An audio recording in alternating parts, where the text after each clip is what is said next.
like what the democracy that you live in says that you should do, that everyone deserves a fair trial, do you not think that I should get a fair trial for these things I have been accused of? There's another report. Sources told the Sunday Telegraph that you served in ISIS's morality police and worked to recruit other impressionable women.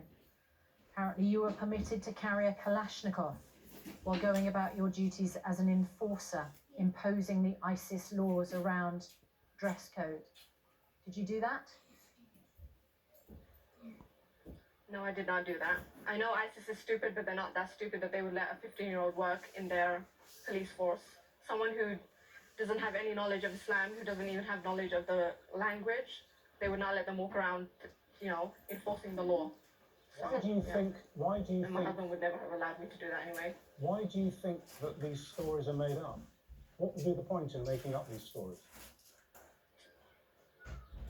To make me look bad, because I'm all over the media. I'm the only British person that really is all over the media. People cannot stop talking about me. People cannot forget me. So I think some people are afraid that over time people will start to actually feel bad for me and maybe understand why I came and why I've done the things that I've done. So they just have to keep feeding the media with like stories about me to constantly remind people why they should hate me.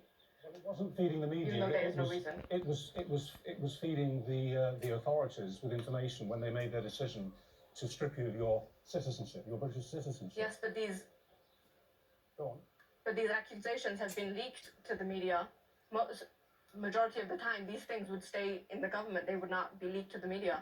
The fact that it was so easily leaked to the media means that it was created for the media, not even for the government, because the government knows the truth and they know that I did nothing wrong. Now, a lot of people here would assume that if you did, in the very unlikely event that you were allowed back into Britain, you would want to resume your pre-ISIS life. But what you just said is quite interesting. You're saying that you would be willing to go on trial on terror charges, the kind of things which have been described here, go into the dock, be cross-examined, and if necessary, go to prison. You would accept that, would you, as your fate? I would, if I was given a fair trial, if I was given a chance to give my side of the story, and if a judge really said, you need to go to jail, then I will have to accept that. What do you need to go to jail for, Shamima? I want to live in a democracy. What do you need to go to jail for? What? Sorry? What crime do you think you need to go to jail for? Honestly, the only crime I think I committed was being dumb enough to come to ISIS, and even that can be refuted because I was 15 when I came, and you can't, judge a 15-year-old for making a mistake. Well, you were that she very quickly regretted making. Well, at 15, you certainly bear criminal responsibility for any criminal actions that you commit. Let us make an assumption that a transcript of this interview or the video of this interview is being watched by the Prime Minister, Boris Johnson. We said at the outset of this interview that you wanted to make a direct appeal to the British Prime Minister. What do you want to say to him? I want to say that you are clearly struggling with extremism and terrorism in your country, and I want to help with that, with telling you my own experience with these extremists and like what they say and how they persuade people to do what they do and to come to places like Syria, and I think I could very much help you in your fight against terrorism, because you clearly don't know what you're doing. So you would name fight names. Against terrorism. So you would name. And I want to help.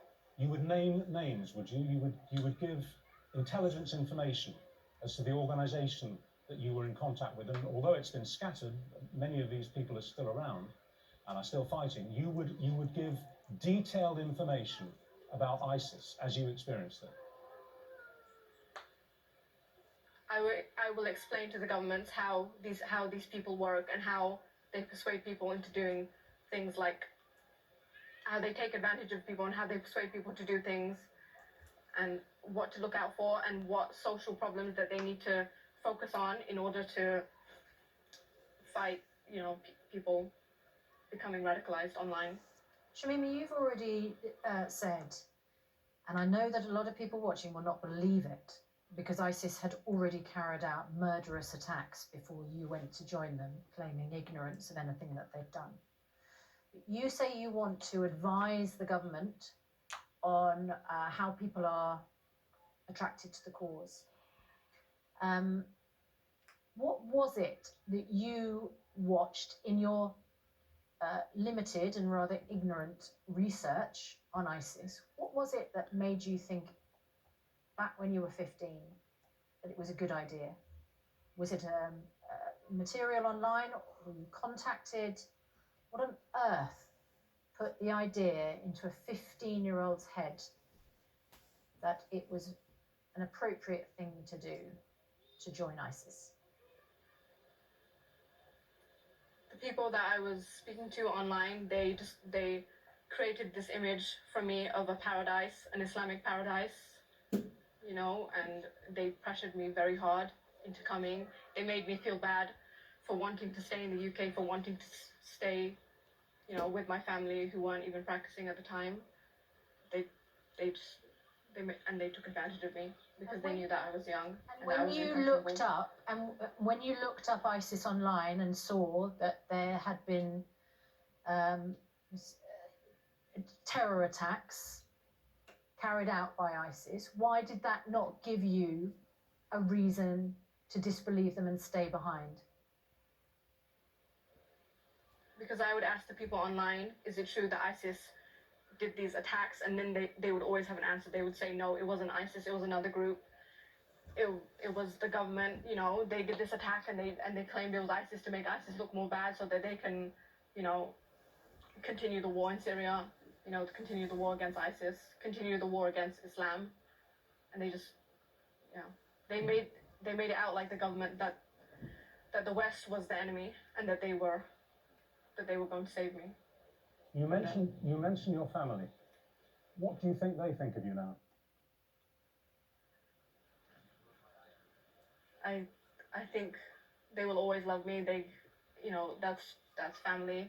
They know that I've made mistakes. They know me. My family know me more than anyone, more than my friends, more than anyone, more than the media. They know me and they know who I really am, and they know that I'm not capable of doing these things. They know that I'm very shy and very impressionable, and that I am the type of person that could be taken advantage of by someone like ISIS.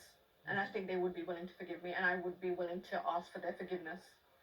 You certainly have a tendency to say the inappropriate thing. I mean, you just said in your appeal to Boris Johnson that he didn't know what he was doing, which wasn't necessarily a helpful thing to say to a man that you're asking to show mercy to you. Can we talk about your appearance? It's changed dramatically from the time you were first found by the British media. A complete change in your appearance. Can you explain that to us? Because a lot of people here think that's a completely cynical exercise, that you want to look Western, you want to move away completely from the burqa in order to persuade people that the person inside has changed. What would you say to that analysis? Firstly, I just want to make a comment on what you said about what I said to Boris Johnson. I did not mean that in an insulting way. It's just that they are struggling with terrorism. Clearly, there is still terrorism in the UK. There are still attacks happening in the UK, and there are still people who are being radicalized online and in person in the UK. And I know it's a big hardship for the UK to have to deal with this, not knowing what to do when they've tried so many things. And I'm just trying to say that I'm willing to help because I know it's hard. All right. Thank you for that Thank you for that clarification. Okay. Now answer the question. Yeah. Now answer the question about this dramatic change in your appearance. I've not been wearing hijab for maybe more than a year now. I took it off for myself because I felt very constricted in the hijab. I felt like I was not myself. And I feel like it makes me happier to not wear hijab. I'm not doing it for anyone but myself, you know? I've had many opportunities to let people take pictures of me without my hijab on, but I did not give them the